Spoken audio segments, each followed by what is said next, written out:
Nadine, manajer muda berusia 25 tahun yang cantik dan berhijab modis, terpaksa menyerahkan seluruh gajinya pada mertua hingga hanya dijatah 500.000 sebulan. Meski selalu dihina sebagai menantu tak bermodal, mereka tidak tahu bahwa rumah mewah yang mereka tempati adalah milik Nadine sepenuhnya. Saat kesabarannya habis, satu hadiah kecil berisi sertifikat aset akan membongkar rahasia besar yang membuat mertuanya seketika terdiam dan memohon ampun. Asal mana nih yang nonton? Coba tulis di komentar ya. Jangan lupa subscribe Cerita Dulu. Pagi ini, cahaya matahari yang menyeruak masuk melalui celah gorden ruang makan seolah tidak mampu menghangatkan hatiku yang mendingin sejak membuka mata. Aku berdiri di depan cermin besar, merapikan blus satin berwarna nude yang memeluk lekuk tubuhku dengan pas namun tetap terlihat profesional sebagai seorang manajer pemasaran. Di balik hijab pashmina yang kusematkan dengan gaya lilit yang manis, aku menarik napas panjang, mencoba menata emosi sebelum menghadapi ritual harian yang selalu menguji kesabaran di meja makan rumah mewah ini. Aroma nasi goreng buatanku yang harum semerbak memenuhi seluruh ruangan, sebuah usaha kecil untuk menyenangkan hati keluarga suamiku yang tak pernah merasa cukup. Aku melangkah perlahan menuju meja makan, menyadari bahwa setiap langkahku dinilai dengan tatapan sinis oleh ibu mertuaku, Bu Lastri, yang sudah duduk di sana. Penampilanku yang selalu segar dan proporsional karena aku rutin menjaga pola makan dan berolahraga justru sering menjadi bahan sindiran baginya, seolah kecantikan yang aku miliki adalah sebuah kesalahan besar. Begitu aku duduk, tanpa ada basa-basi atau sekadar ucapan terima kasih atas sarapan yang sudah tersaji, Bu Lastri langsung menghempaskan 5 lembar uang 100 ribuan ke atas meja kayu. Suara lembaran uang yang terhempas itu terdengar seperti tamparan keras di telingaku, membuat nafsu makanku hilang seketika dalam sekejap mata. Satu lembar uang bahkan meluncur jatuh ke lantai, namun ia hanya menatapnya dengan dagu terangkat tinggi seolah aku adalah orang asing yang sedang meminta sedekah padanya. Ini jatahmu bulan ini, Nadine. Pakailah baik-baik untuk ongkos transportasi ke kantor dan makan siangmu setiap hari, ucapnya dengan nada suara yang begitu dingin dan penuh perintah. Ia berbicara seolah aku tidak memiliki hak atas keringatku sendiri, sementara ia sendiri memakai perhiasan emas yang gemerincing di pergelangan tangannya. Aku hanya bisa terdiam melihat uang itu, mengingat bahwa baru kemarin sore aku mentransfer gaji bulananku sebesar 15 juta rupiah tanpa kurang sepeser pun ke rekening pribadinya. Perjanjian ini dimulai sejak hari pertama pernikahanku dengan Mas Reza, di mana ibu mertuaku bersikeras bahwa semua keuangan harus dikelola oleh orang tua agar berkah dan tidak habis sia-sia. Sebagai menantu yang ingin berbakti, aku mengiyakan permintaan itu dengan harapan bisa menciptakan keharmonisan keluarga, namun kenyataannya aku justru menjadi tahanan finansial di rumah sendiri. Gaji besar yang kuperas dengan lembur dan tekanan target di kantor justru dinikmati oleh orang lain yang tak pernah mengerti betapa lelahnya aku. Aku menoleh ke arah Mas Reza yang duduk tepat di sebelahku, berharap ia akan mengeluarkan satu kalimat saja untuk membelaku, atau setidaknya memintakan jatah yang lebih manusiawi untuk istrinya. Namun, seperti biasanya, suamiku hanya fokus menyuap nasi gorengnya ke dalam mulut dengan mata yang terpaku pada piring, seolah ada hal yang sangat menarik di sana. Ia selalu beralasan bahwa menuruti perintah ibu adalah kunci surga bagi seorang anak laki-laki, meskipun itu berarti ia harus membiarkan istrinya menderita dalam ketidakadilan. Aku merasa sesak yang luar biasa mulai merambat naik ke tenggorokanku, membayangkan bagaimana aku harus bertahan di Jakarta dengan uang 500 ribu rupiah untuk 30 hari ke depan.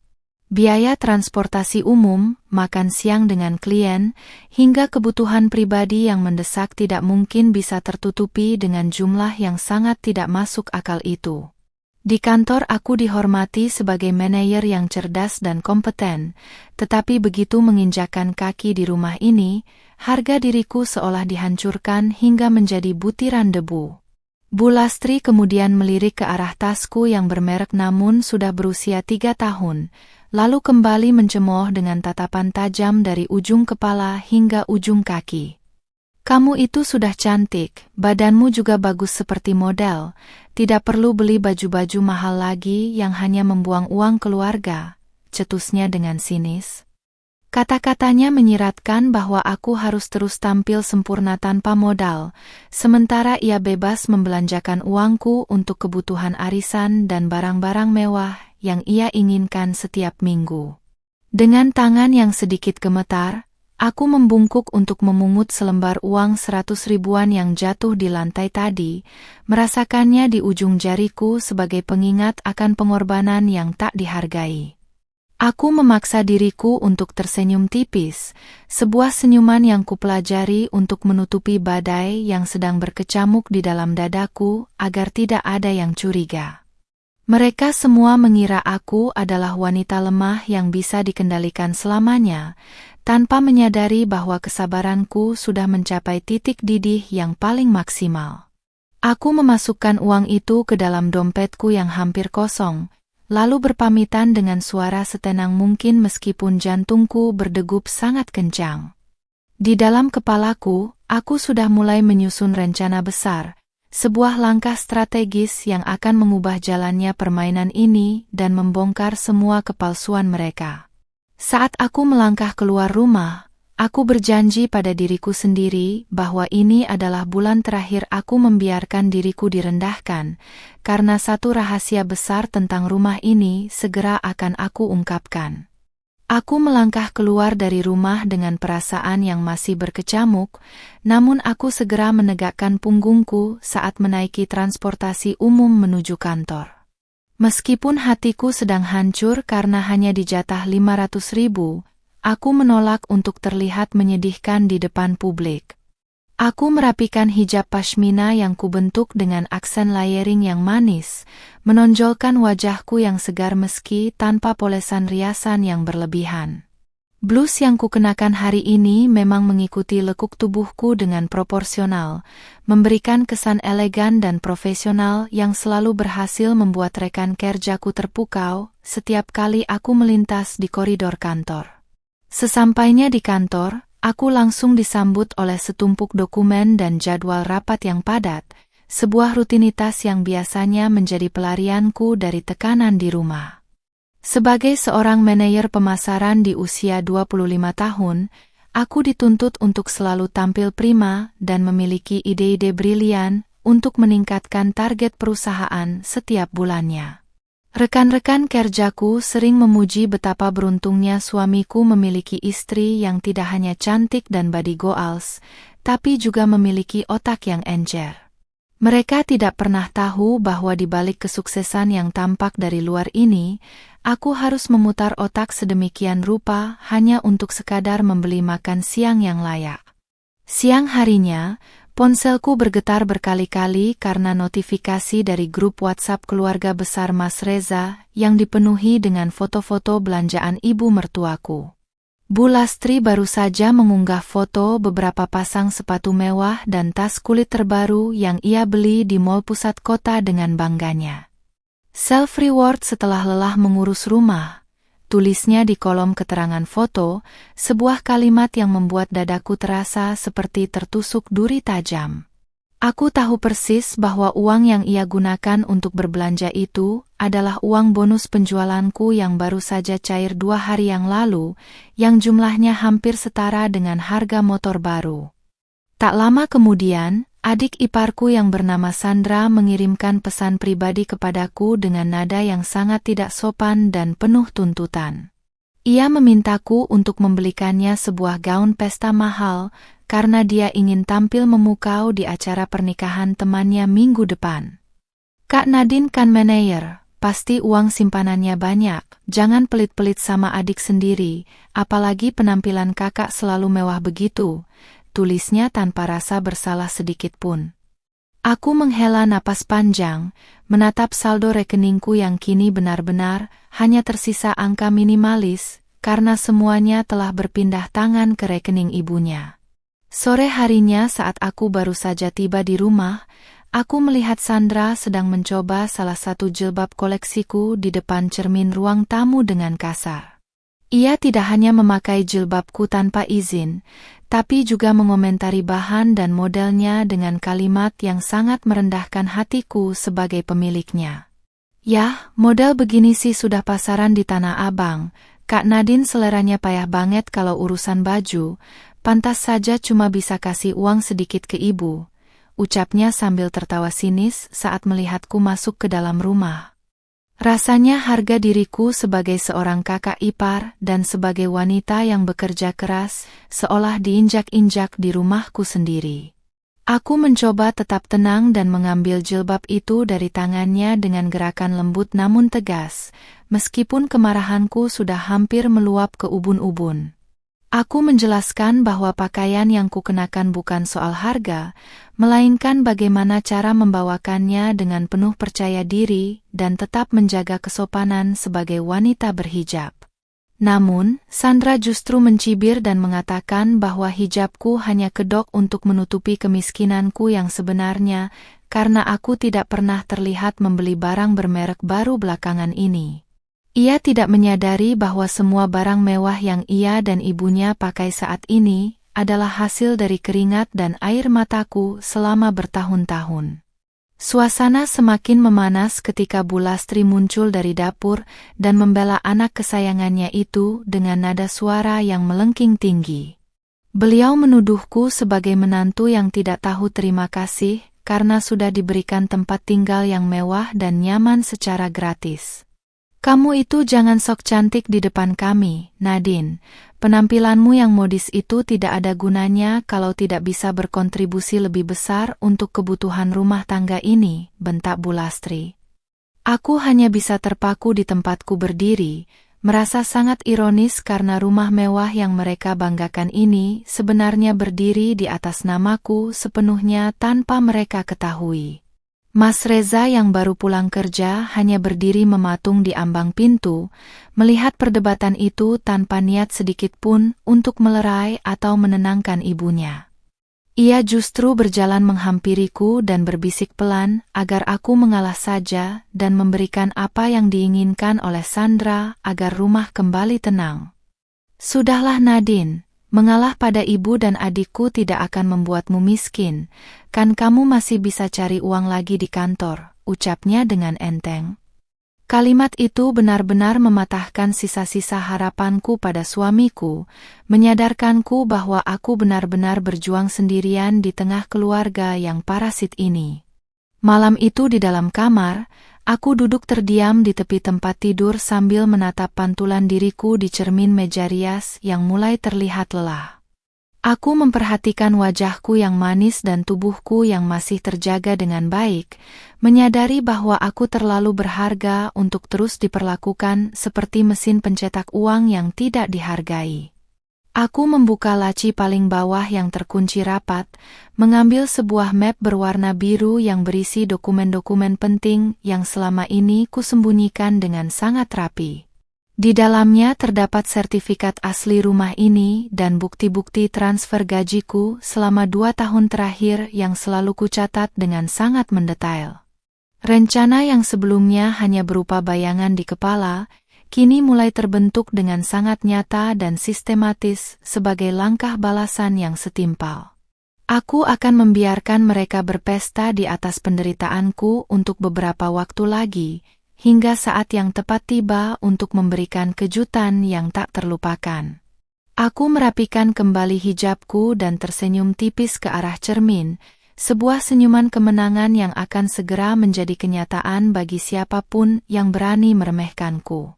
Besok adalah awal dari akhir masa kejayaan mereka di rumah ini, dan aku akan memastikan setiap rupiah yang mereka ambil dariku akan dibayar dengan harga diri mereka yang hancur. Pagi ini aku sengaja berangkat lebih awal untuk menghindari interaksi di meja makan yang hanya akan menguras energiku sebelum bekerja. Aku mengenakan rok span high waist yang dipadukan dengan kemeja berbahan silk yang jatuh sempurna mengikuti bentuk tubuhku, memberikan siluet yang ramping dan elegan. Sambil melilitkan hijab pashmina dengan presisi di depan cermin, aku menatap pantulan diriku yang tampak tenang meski di dalam dadaku ada api yang mulai berkobar. Aku tidak lagi merasa sedih, melainkan merasa dingin dan terfokus pada satu tujuan. Mengambil kembali kendali atas hidupku yang selama ini dirampas dengan paksa. Sesampainya di kantor, aku langsung menuju ruang HRD untuk mengajukan perubahan metode penerimaan gaji yang selama ini langsung masuk ke rekening yang dikuasai ibu mertuaku. Aku meminta agar mulai bulan depan, gajiku dikirimkan ke rekening baru yang baru saja kubuat tanpa sepengetahuan siapapun di rumah itu. Petugas HRD sempat menatapku heran karena aku tampak begitu serius, namun aku hanya memberikan senyuman manis khas manajer yang sedang menjalankan misi rahasia. Langkah ini adalah kunci pertama untuk memutus rantai ketergantungan mereka padaku, sekaligus cara untuk melihat sejauh mana mereka akan bertindak saat keran uang itu tiba-tiba mampet. Siang itu, ponselku bergetar hebat di atas meja kerja, menampilkan nama ibu mertua di layar yang menyala-nyala seolah sedang berteriak. Aku sengaja membiarkannya berdering hingga panggilan kelima sebelum akhirnya mengangkatnya dengan nada suara yang sengaja kubuat sedatar mungkin. Ternyata, Bu Lastri sedang berada di toko perhiasan dan menemukan sebuah kalung berlian yang menurutnya sangat cocok untuk dipakai saat acara pernikahan kerabat bulan depan.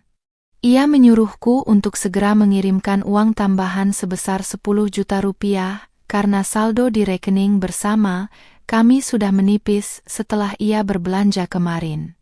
Nadine, ibu sedang di toko emas, cepat transfer 10 juta sekarang juga. Ibu sudah telanjur memesan kalungnya dan malu kalau harus membatalkan, ucapnya dengan nada menuntut tanpa rasa sungkan sedikit pun. Aku menarik napas dalam-dalam, merasakan denyut di pelipis yang mulai berdenyut kencang mendengar permintaan yang begitu tidak masuk akal itu. Bagaimana mungkin dia meminta uang tambahan 10 juta padahal dia tahu betul bahwa jatah hidupku saja hanya ia beri 500 ribu rupiah untuk sebulan penuh.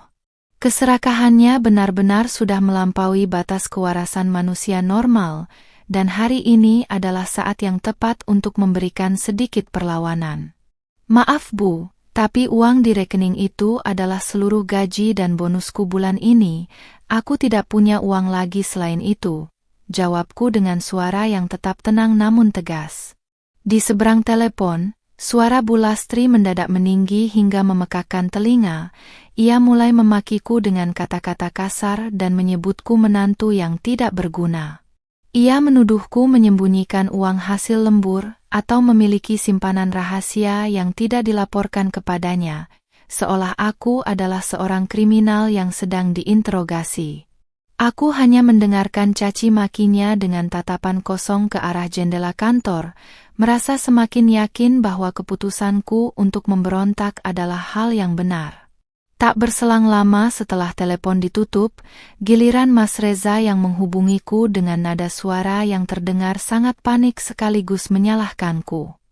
Ia mengatakan bahwa ibu menangis tersedu-sedu karena merasa dipermalukan oleh menantunya sendiri di depan pelayan toko perhiasan tersebut. Nadine, kenapa kamu tega sekali pada ibu? Kalau memang ada uang, berikan saja, jangan membuat suasana rumah jadi panas, ucap Mas Reza tanpa menanyakan apakah aku punya uang untuk makan atau tidak. Ia selalu memosisikan dirinya sebagai penengah yang tidak adil, yang selalu meminta korbannya untuk mengalah demi kenyamanan sang pelaku penindasan. Sore harinya saat aku melangkah masuk ke rumah, suasana terasa sangat mencekam, persis seperti medan perang yang baru saja diledakkan. Bu Lastri duduk di sofa ruang tamu dengan wajah yang memerah karena marah, sementara Sandra berdiri di sampingnya sambil bersedekap dengan tatapan menghina. Begitu melihatku, Sandra langsung melontarkan sindiran tajam tentang penampilanku yang menurutnya terlalu mahal untuk orang yang mengaku tidak punya uang 10 juta.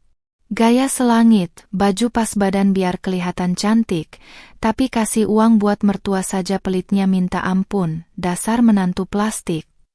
Teriaknya dengan wajah yang penuh kebencian. Aku tidak membalas sepatah kata pun, melainkan terus berjalan menuju kamarku dengan kepala tegak, melewati mereka seolah-olah mereka hanyalah pajangan rumah yang tidak bernyawa. Tindakanku yang mengabaikan mereka justru membuat Bu Lastri semakin meledak. Ia mengejarku hingga ke ambang pintu kamar dan mengancam akan menyuruh Reza menceraikanku. Kalau kamu sudah tidak mau berbakti lagi di rumah ini, silakan pergi. Kami tidak butuh menantu cantik yang hatinya busuk dan pelit seperti kamu. Teriaknya dengan suara menggelegar. Aku hanya berbalik sebentar, menatapnya dalam-dalam, lalu menutup pintu kamar dengan sangat pelan namun berwibawa. Di dalam kamar, aku terduduk di kursi rias sambil memijat keningku yang terasa berat, menyadari bahwa badai besar baru saja benar-benar dimulai. Aku mengambil kartu ATM yang selama ini dipegang oleh ibu mertuaku dari dalam tas kerja yang baru saja kuambil kembali, secara diam-diam tadi pagi saat ia sedang mandi. Aku sudah memblokir kartu itu melalui aplikasi mobile banking dan memastikan bahwa mulai detik ini, tidak ada 1 rupiah pun yang bisa keluar tanpa izinku. Mereka belum tahu bahwa ATM berjalan yang selama ini mereka manfaatkan telah resmi berpindah tangan dan menutup aksesnya untuk selamanya. Malam itu, di bawah temaram lampu kamar, aku kembali memeriksa dokumen aset rumah yang kusembunyikan di bawah tumpukan baju olahraga di lemari pakaian.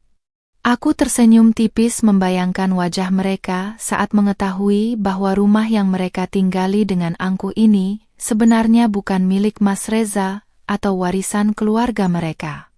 Aku hanya perlu menunggu beberapa hari lagi hingga momen ulang tahun pernikahan kami yang kedua untuk memberikan hadiah yang paling mematikan. Sebuah kado kecil yang tidak hanya akan membungkam mulut mereka, tapi juga akan memaksa mereka menghadapi kenyataan pahit bahwa selama ini mereka hidup dari kemurahan hati orang yang mereka injak-injak. Hari Minggu seharusnya menjadi waktu bagiku untuk beristirahat dan memanjakan diri setelah sepekan penuh tekanan di kantor, namun suasana di rumah justru mendidih sejak pagi buta. Aku terbangun oleh suara tawa nyaring dan denting sendok yang beradu dengan piring porselen mahal di ruang tamu, menandakan bahwa Bu Lastri sedang menjamu teman-teman arisannya. Aku bangkit dari tempat tidur, mengenakan setelan rumah berupa kaos lengan panjang yang pas di badan dan celana legging yang nyaman, memperlihatkan lekuk tubuhku yang tetap terjaga meski dalam balutan busana santai. Sambil melilitkan jilbab instan yang simpel, aku bersiap untuk keluar kamar dan menghadapi keramaian yang dipastikan dibiayai oleh keringatku sendiri.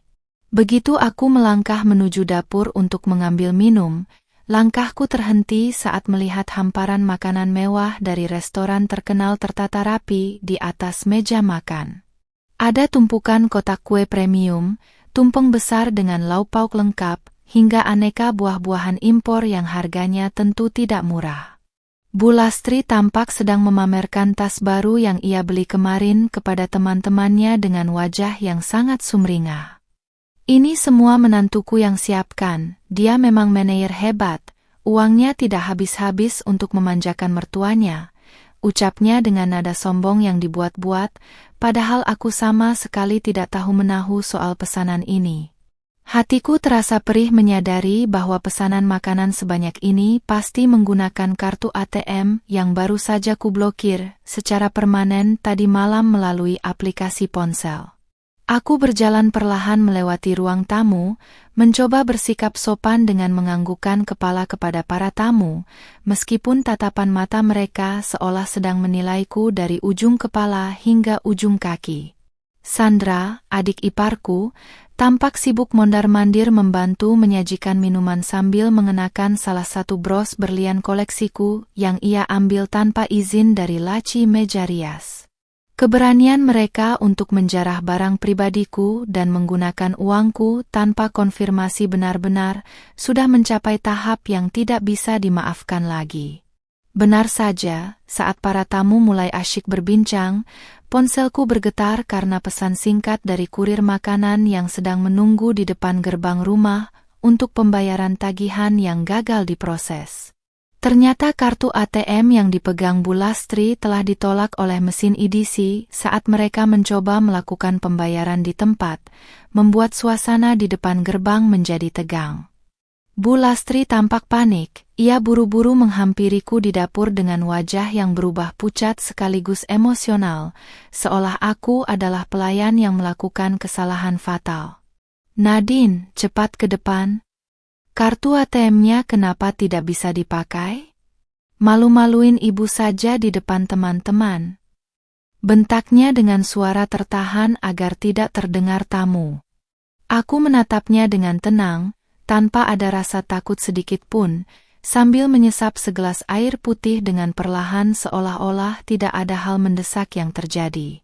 "Kartu itu sudah saya blokir, Bu, karena saya merasa jatah 500.000 saya tidak cukup untuk menanggung gaya hidup arisan semewah ini," jawabku dengan nada bicara yang sangat datar. Wajah Bu Lastri seketika berubah merah padam, matanya melotot tajam seolah ingin menelanku hidup-hidup karena aku berani mempermalukannya di saat yang sangat krusial. Ia tidak menyangka bahwa menantu yang selama ini ia anggap kerbau dicocok hidung, bisa melakukan tindakan sabotase finansial seberani ini.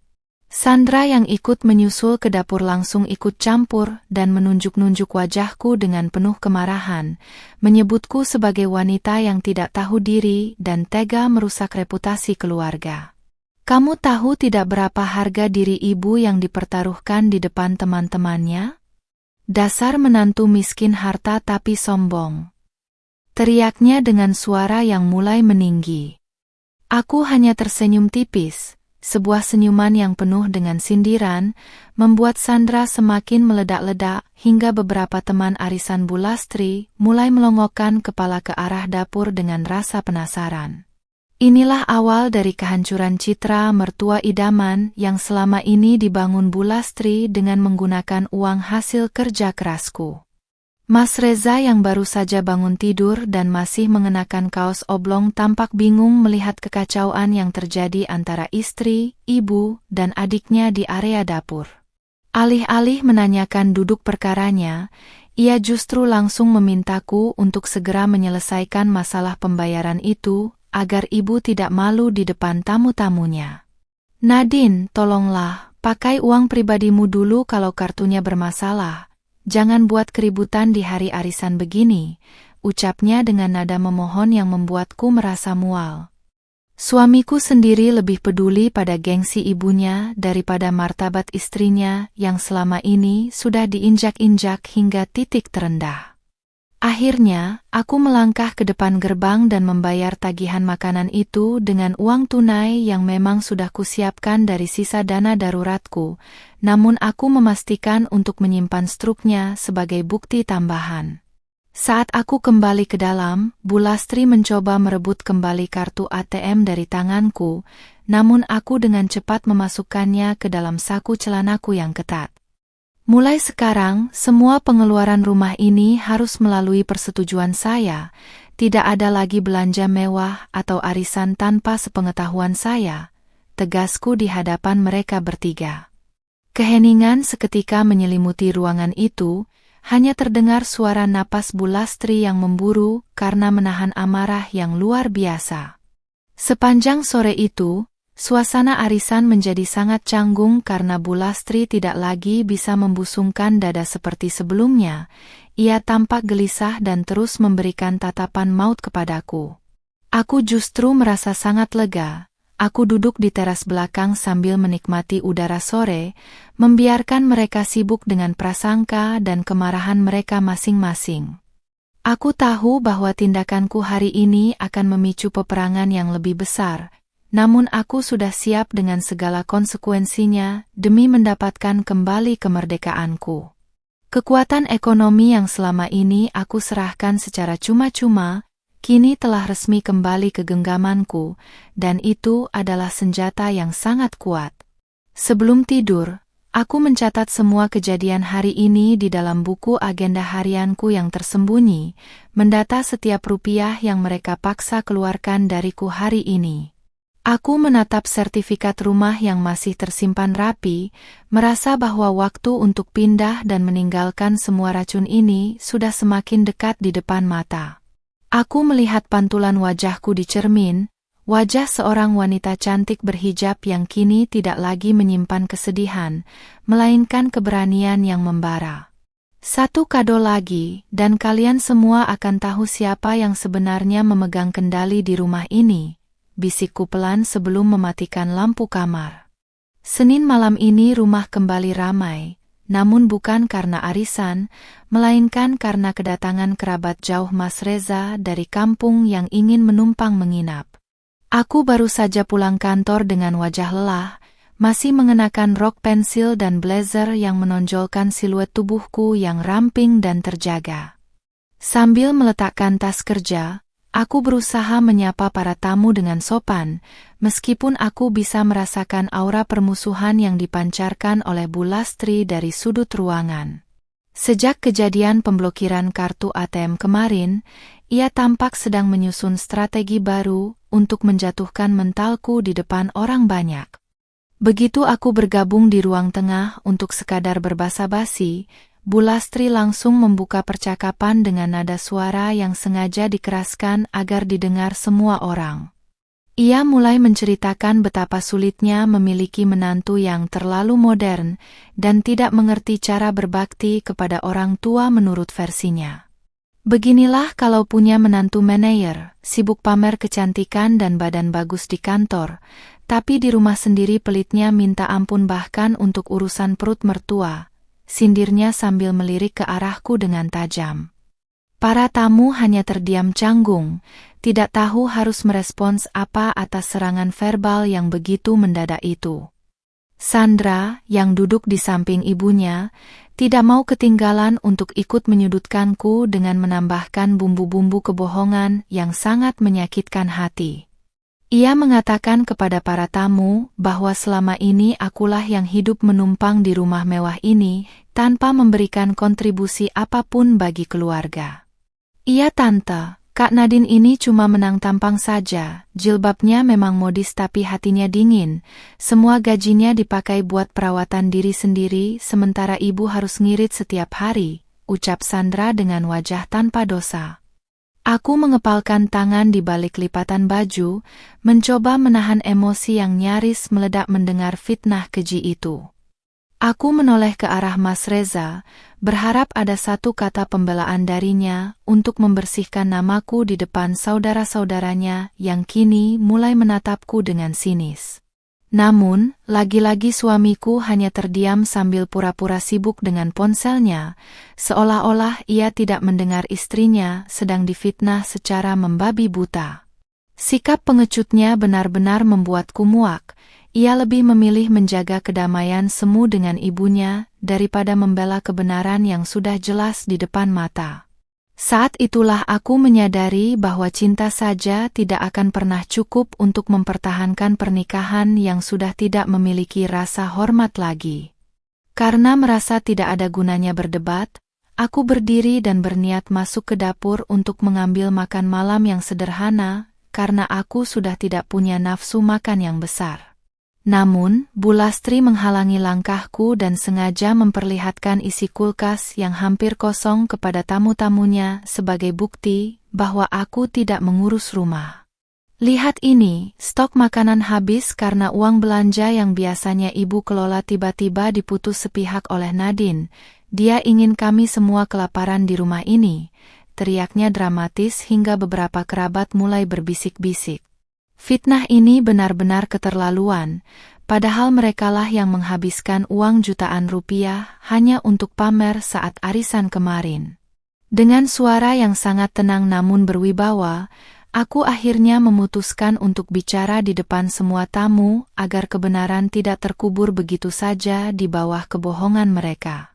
Maaf Bu, uang belanja itu tidak diputus, tapi saya hanya mengembalikan jumlahnya ke angka yang masuk akal bagi seorang manajer yang hanya dijatah 500.000 sebulan oleh mertuanya, ucapku dengan lantang. Seketika ruangan itu menjadi hening seperti kuburan. Para tamu tampak terkejut mendengar kenyataan bahwa seorang manajer sukses sepertiku hanya dijatah uang yang sangat kecil untuk bertahan hidup di Jakarta. Wajah Bu Lastri mendadak berubah dari merah marah menjadi pucat karena rahasia jatah 500.000 yang selama ini ia sembunyikan rapat-rapat akhirnya terbongkar di depan keluarganya sendiri. Ia mencoba mengelak dengan mengatakan bahwa itu semua demi kebaikanku agar aku bisa menabung untuk masa depan, namun argumennya terdengar sangat lemah dan tidak masuk akal. Tabungan apa yang ibu maksud kalau seluruh gaji saya tiap bulan masuk ke rekening ibu dan saya tidak pernah tahu kemana perginya uang-uang itu? Tanyaku lagi sambil menatapnya lurus ke dalam matanya yang kini tampak gelisah.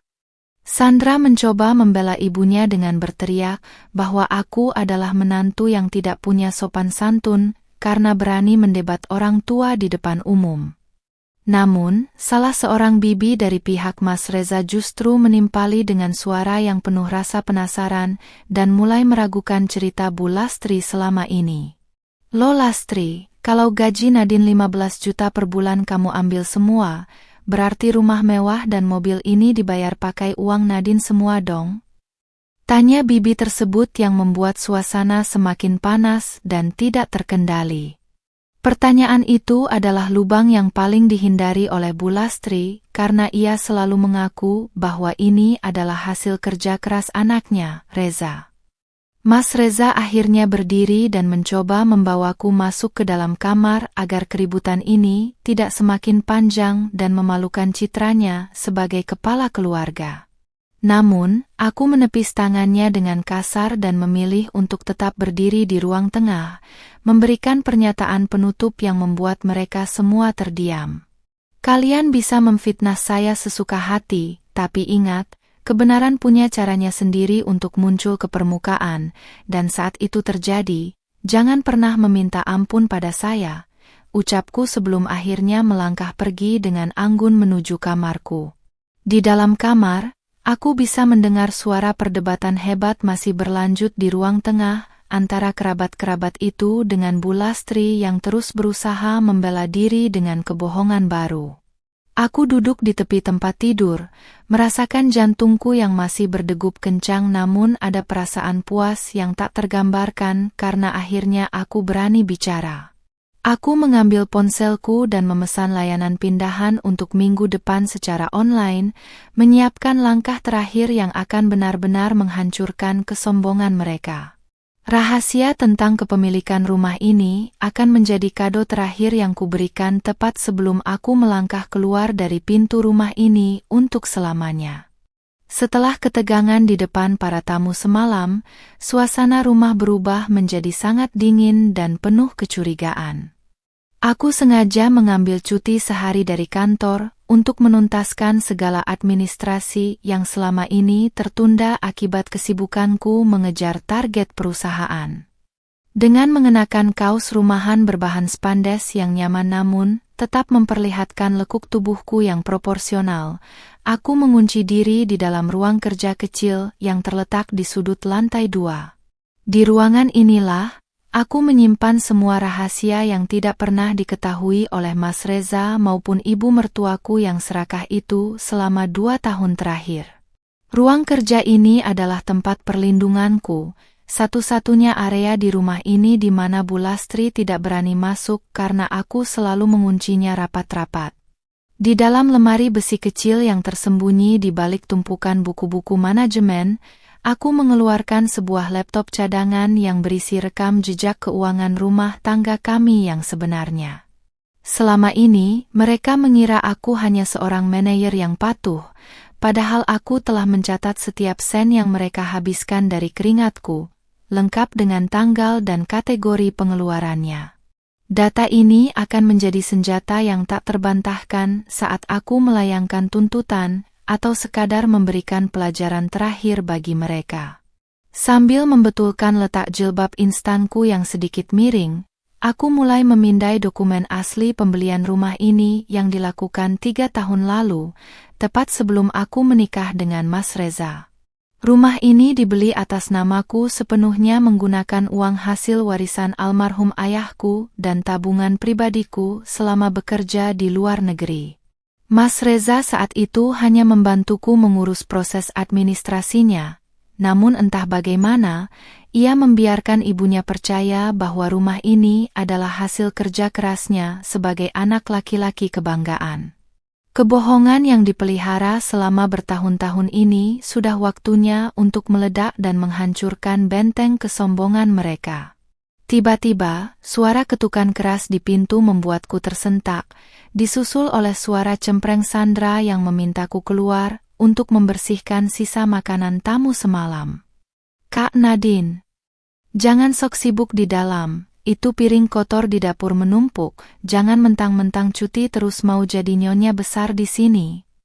Teriaknya dengan nada memerintah yang sangat tidak sopan.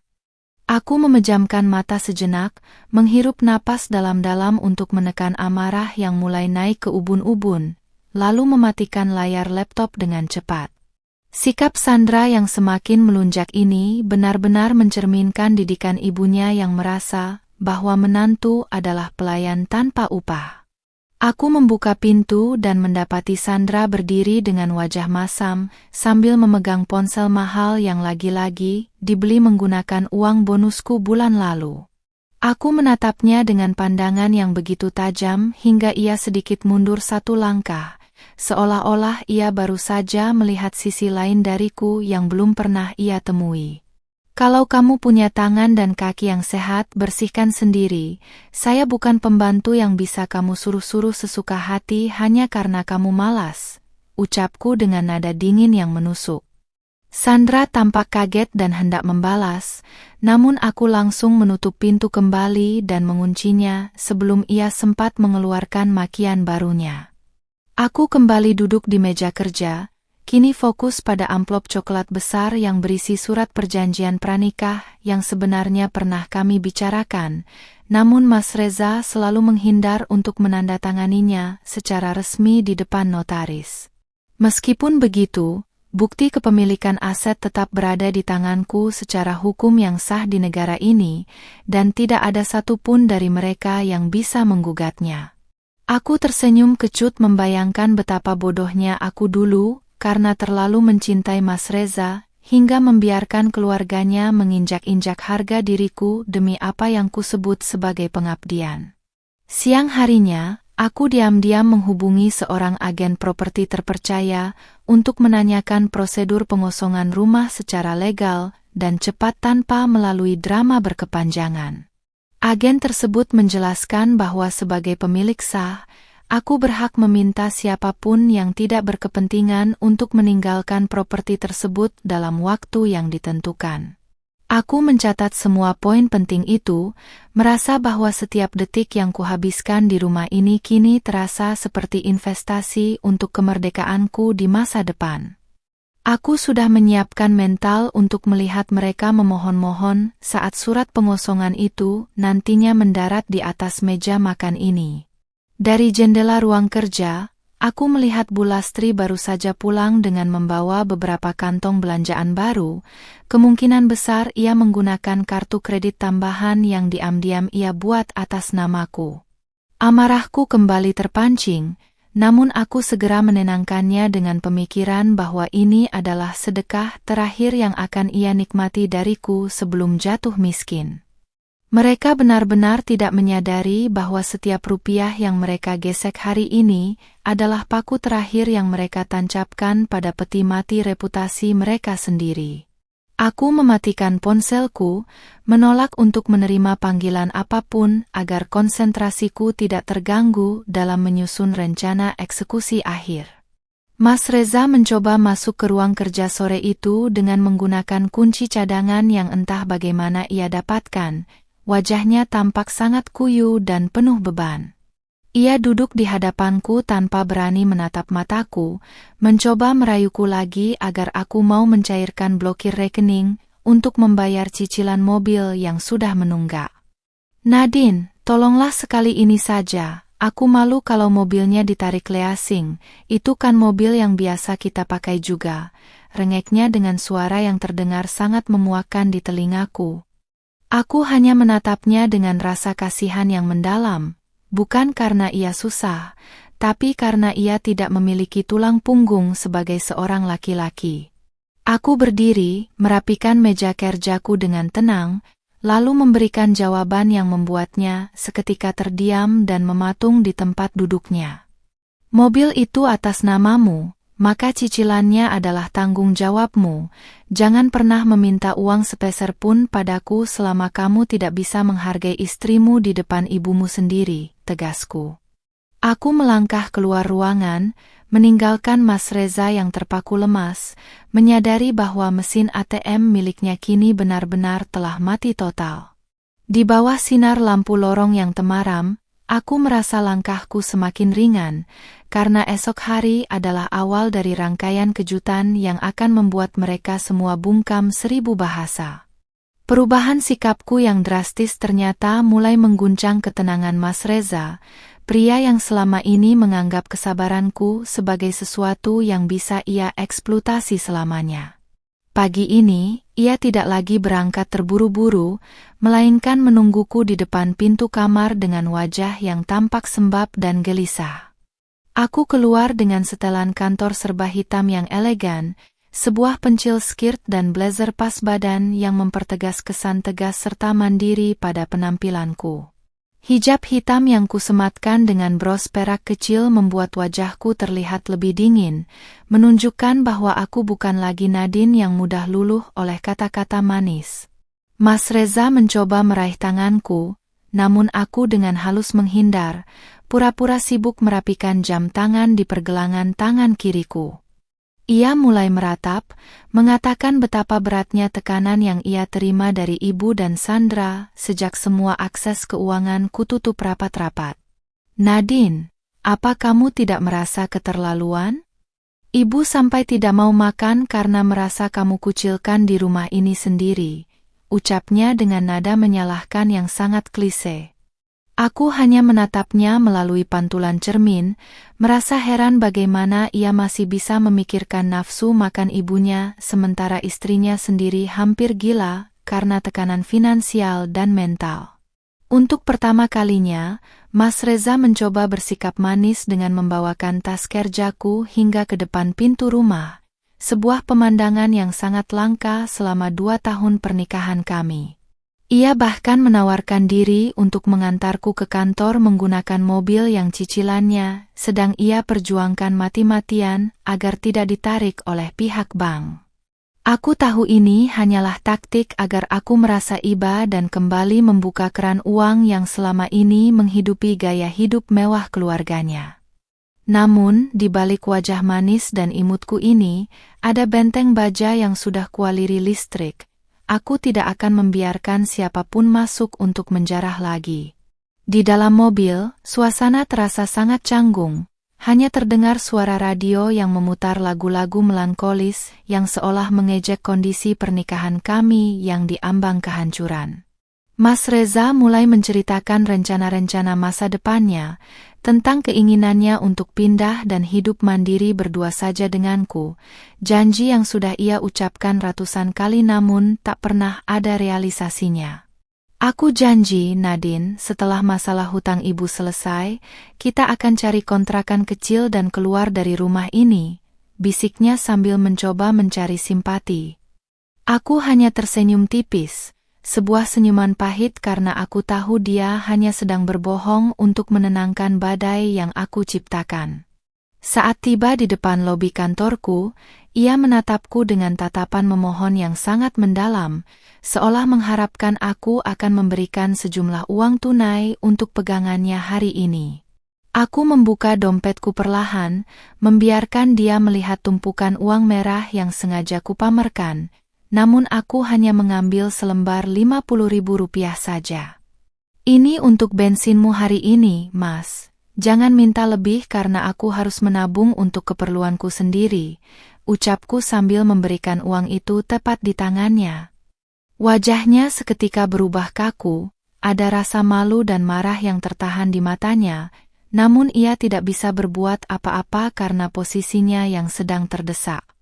Begitu aku turun dari mobil, aku merasa semua mata rekan kerjaku tertuju pada kami. Mereka mungkin mengira kami adalah pasangan yang sangat harmonis karena suamiku mau mengantar. Padahal, kenyataannya aku sedang menghitung mundur hari menuju perpisahan yang sudah kupersiapkan dengan sangat matang di ruang kerja rahasiaku. Aku melangkah masuk ke gedung tinggi itu dengan kepala tegak, merasakan setiap pasang mata mengagumi cara jalanku yang penuh percaya diri dan tubuhku yang terjaga dengan baik. Di dunia luar, aku adalah pemenang, dan aku tidak akan membiarkan kekalahan di rumah menghancurkan identitas yang sudah kubangun dengan susah payah. Siang harinya, aku menerima kiriman bunga dari Mas Reza ke kantor dengan kartu ucapan bertuliskan, "Maafkan suamimu yang belum sempurna," yang langsung membuat beberapa stafku berseru iri. Aku hanya menatap bunga itu dengan perasaan hambar, lalu memberikannya kepada staf kebersihan untuk diletakkan di lobi sebagai penghias ruangan. Bunga tidak akan bisa membayar penghinaan Bu Lastri, dan kata maaf tidak akan bisa mengembalikan jutaan rupiah yang mereka habiskan untuk kesenangan pribadi. Aku kembali fokus pada layar komputer, memeriksa jadwal notaris yang akan kutemui sore ini untuk melegalisir beberapa dokumen penting. Ternyata, perubahan.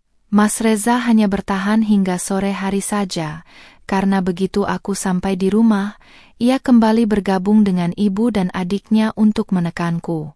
Mereka bertiga sudah menunggu di ruang tengah dengan raut wajah penuh tuntutan, seolah aku adalah terdakwa yang sedang menunggu vonis di ruang pengadilan.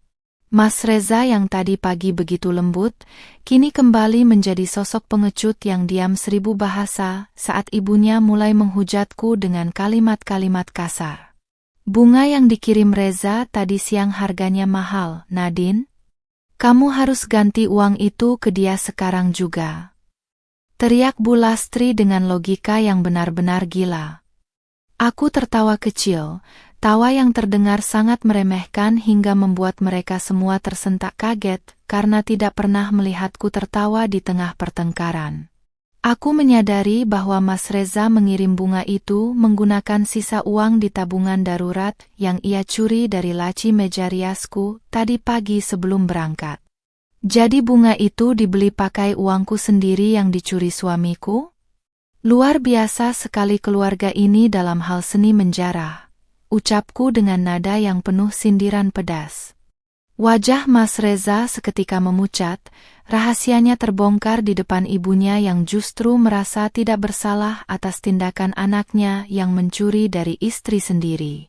Malam itu, aku tidak tidur di ranjang yang sama dengan Mas Reza.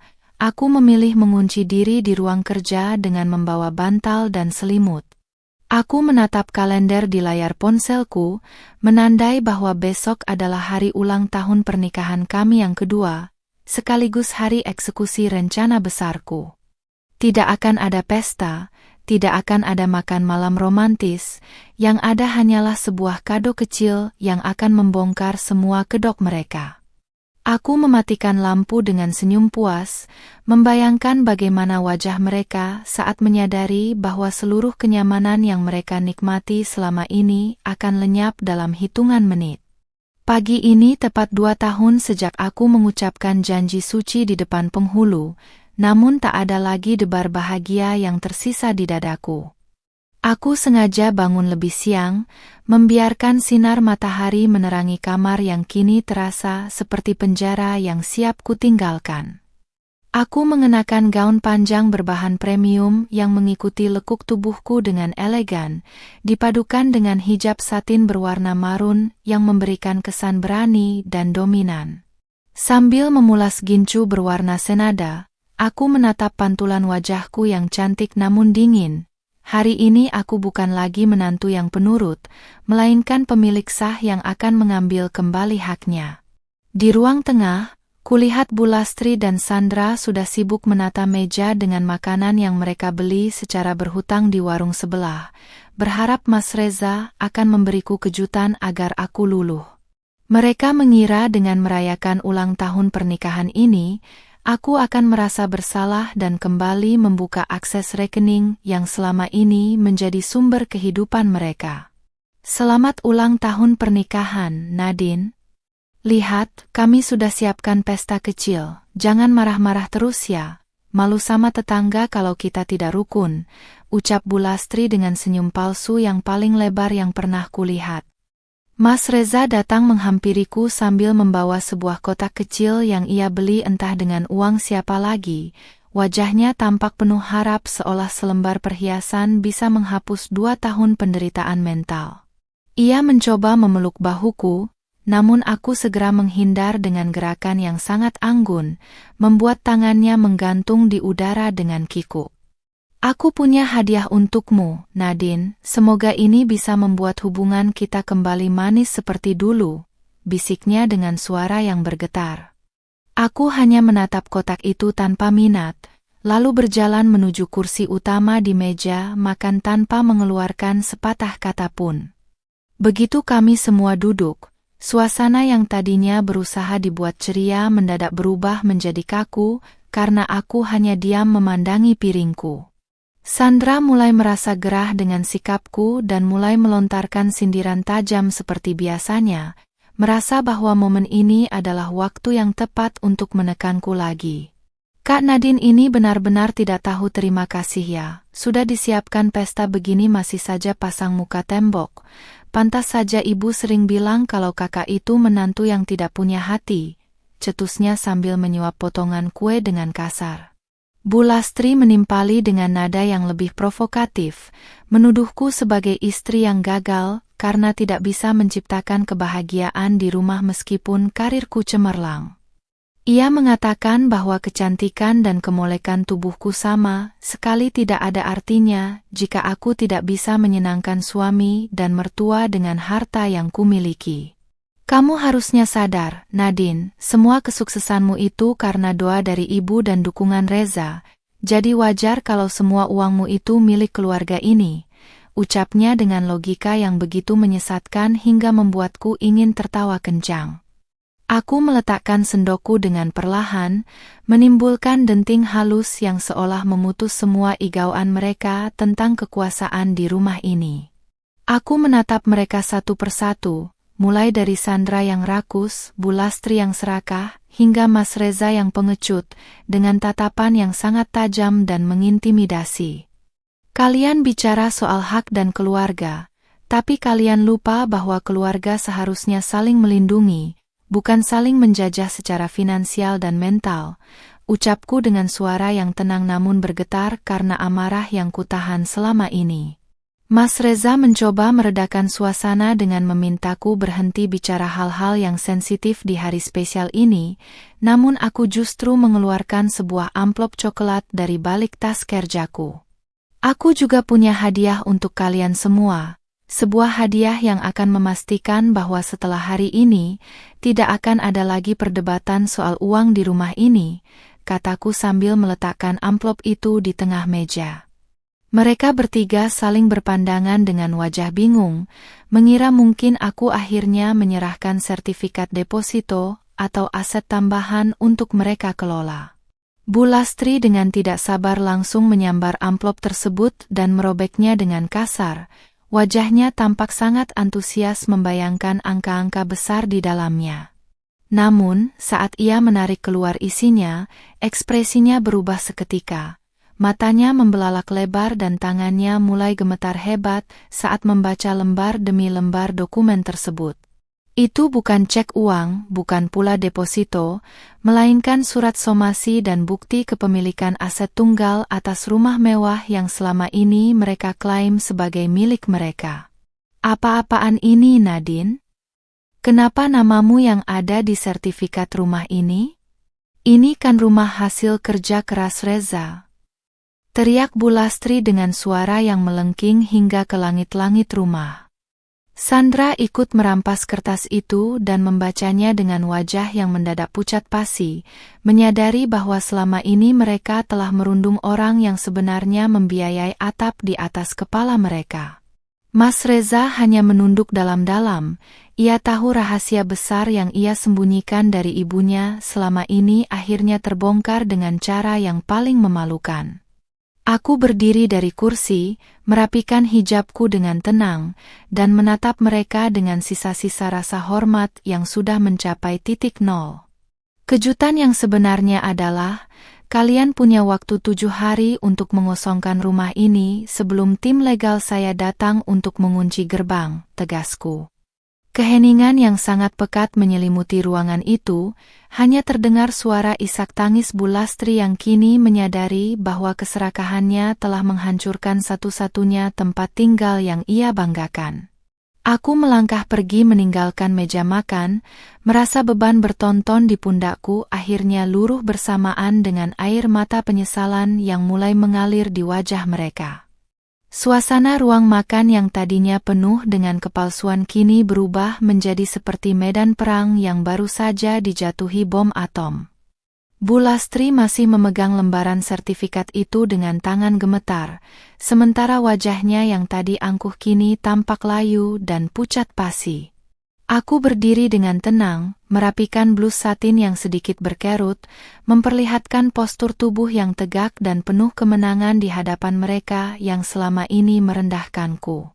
Detik ini, aku bukan lagi Nadine yang bisa mereka bentak, melainkan wanita yang memegang penuh kendali atas nasib mereka di bawah atap ini. Ini tidak mungkin. Reza, katakan pada ibu kalau ini palsu. Kamu yang membeli rumah ini dengan uangmu, kan? Teriak Bu Lastri sambil mengguncang bahu anaknya dengan histeris. Suaranya yang melengking kini terdengar pecah, kehilangan wibawa yang selama ini ia bangun dengan harta hasil kerja kerasku. Mas Reza hanya bisa terdiam dengan wajah yang terkubur di balik kedua telapak tangannya, tak berani menatap mata ibunya, apalagi menatapku yang sedang berdiri dengan tatapan dingin. Kebohongan yang ia pelihara selama 2 tahun untuk menyenangkan hati ibunya kini meledak tepat di depan wajahnya sendiri. Sandra, yang biasanya paling keras dalam menghinaku, kini hanya bisa terduduk lemas di kursinya sambil menatap dokumen hukum di meja dengan pandangan kosong. Semua nyali dan keberaniannya untuk memalak uang dariku seolah menguap begitu saja saat menyadari bahwa kakak ipar yang ia sebut menantu plastik adalah pemilik sah dari kemewahan yang ia nikmati.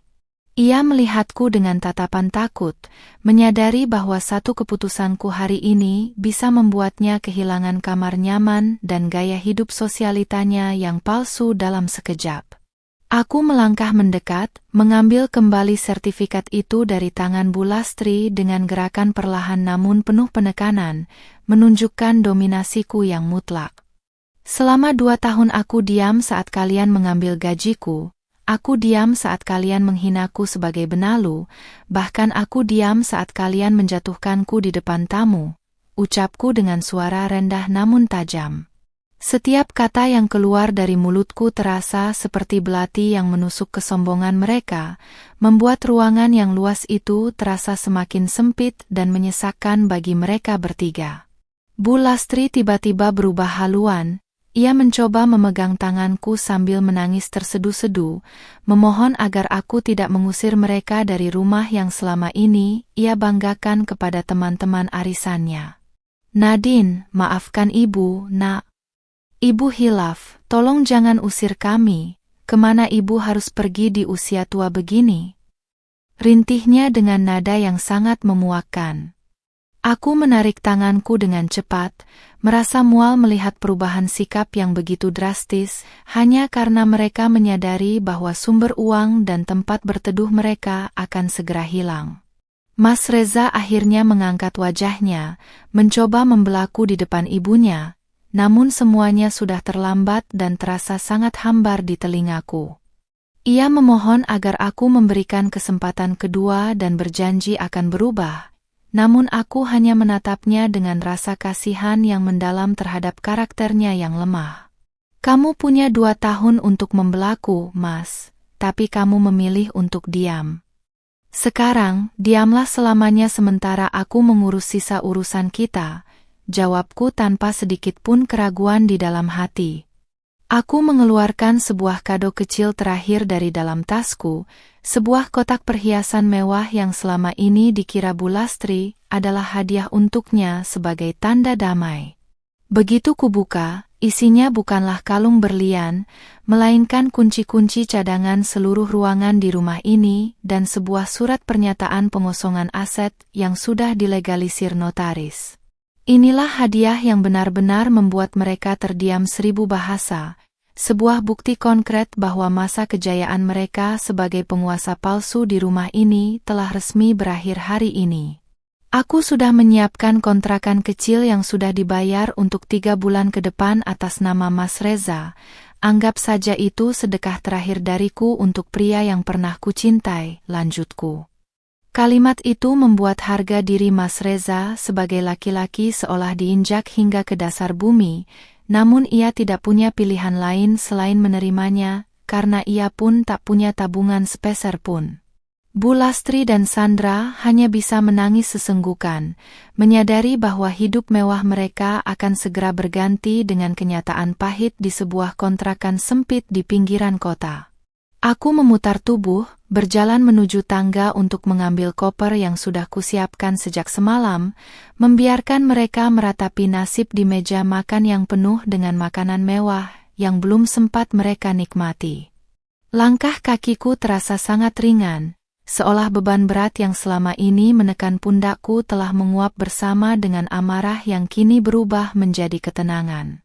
Aku tidak lagi peduli pada teriakan atau tangisan mereka, karena fokus utamanya sekarang adalah memulai lembaran baru tanpa parasit yang menguras energi dan hartaku.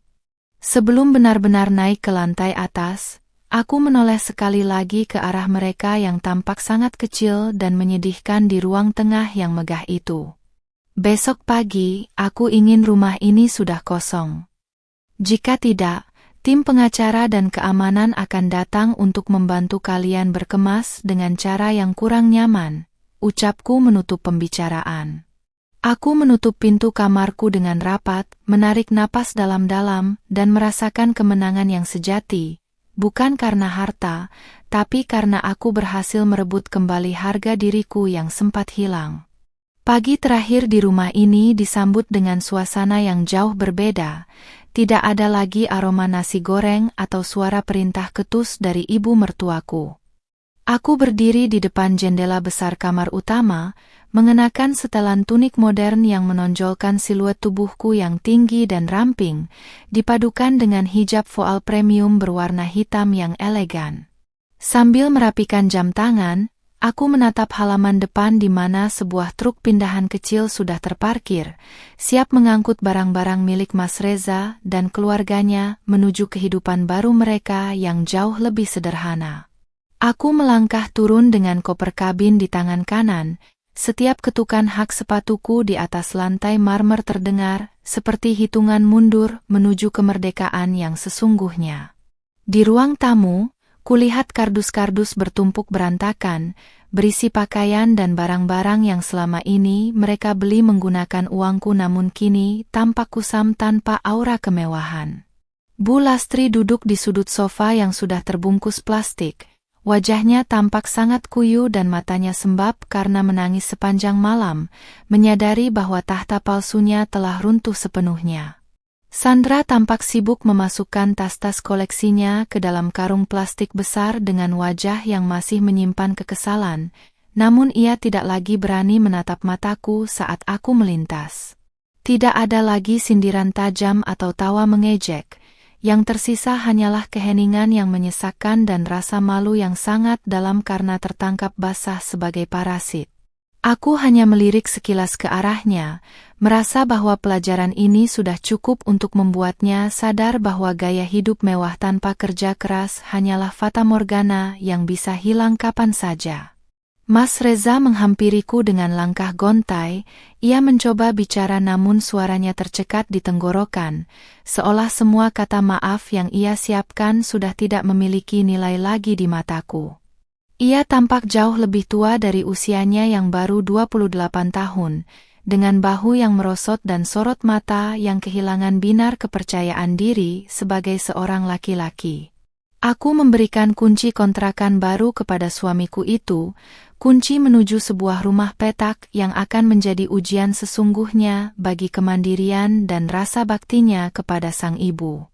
Gunakan kesempatan ini untuk benar-benar menjadi laki-laki, Mas. Berdirilah di atas kakimu sendiri, bukan di atas keringat istrimu, ucapku dengan nada suara yang sangat tenang namun penuh penekanan. Aku tidak lagi merasakan kebencian yang meledak-ledak, melainkan sebuah kedamaian karena telah meletakkan semua beban di tempat yang seharusnya. Mas Reza menerima kunci itu dengan tangan gemetar. Ia hanya bisa mengangguk pelan tanpa sanggup membantah sepatah kata pun atas kebenaran yang baru saja aku sampaikan. Saat truk pindahan mulai bergerak meninggalkan gerbang, aku melihat Bu Lastri menoleh ke arah rumah mewah ini untuk terakhir kalinya dengan tatapan penuh penyesalan dan kehilangan. Ia harus merelakan semua gengsi arisannya dan kehidupan mewahnya demi menghadapi kenyataan pahit di lingkungan yang tidak akan lagi mengagungkannya. Aku menutup gerbang besar rumah itu dan menguncinya rapat-rapat, sebuah tindakan simbolis bahwa masa laluku yang penuh penindasan telah resmi terkunci di luar jangkauan hidupku yang baru. Aku masuk kembali ke dalam rumah yang kini terasa sangat luas dan sunyi, namun anehnya, aku tidak merasa kesepian sedikit pun di tengah ruangan kosong ini. Aku berjalan ke arah cermin besar di lorong, menatap pantulan wanita muda berusia 25 tahun yang cantik, imut, dan kini memiliki kekuatan penuh atas masa depannya sendiri. Di balik hijab yang kubentuk dengan rapi, ada senyum kemenangan yang tulus, sebuah kemenangan seorang manajer yang berhasil membereskan kerugian terbesar dalam hidup pribadinya. Ponselku bergetar, sebuah notifikasi masuk dari bank yang memberitahukan bahwa seluruh akses rekeningku sudah sepenuhnya aman dan dana bonus terakhirku telah mendarat dengan utuh. Tanpa ada potongan jatah mertua atau cicilan mobil yang dipaksakan, saldo itu kini terasa sangat bermakna karena akan kugunakan untuk memanjakan diriku sendiri. Aku berencana untuk segera mengambil cuti panjang dan pergi berlibur ke tempat yang jauh, menghirup udara kebebasan tanpa harus memikirkan tagihan orang lain yang tidak tahu diri. Aku mengambil kunci mobil pribadiku yang selama ini jarang kugunakan karena selalu dipinjam oleh Sandra untuk pamer di depan teman-temannya. Mesin mobil menderu halus, seolah ikut merayakan keberanianku untuk melepaskan ikatan yang meracuni jiwa selama 2 tahun terakhir ini. Aku memutar kemudi dengan mantap, meninggalkan rumah mewah yang kini akan kujual atau kusuakan sebagai investasi masa depan yang jauh lebih produktif daripada menghidupi keluarga parasit. Langkah kakiku hari ini adalah langkah menuju kebahagiaan yang sejati, di mana kecantikan dan karierku akan bersinar tanpa ada lagi tangan-tangan serakah yang mencoba memadamkannya. Aku meluncur di jalanan Jakarta yang padat dengan perasaan lega yang tak terkira, menyadari bahwa satu hadiah kecil berupa keberanian telah membungkam semua hinaan selamanya. Kini, aku siap menulis bab baru dalam hidupku, sebuah cerita tentang wanita berhijab yang tidak hanya indah secara fisik, tetapi juga memiliki mental baja yang tak tergoyahkan.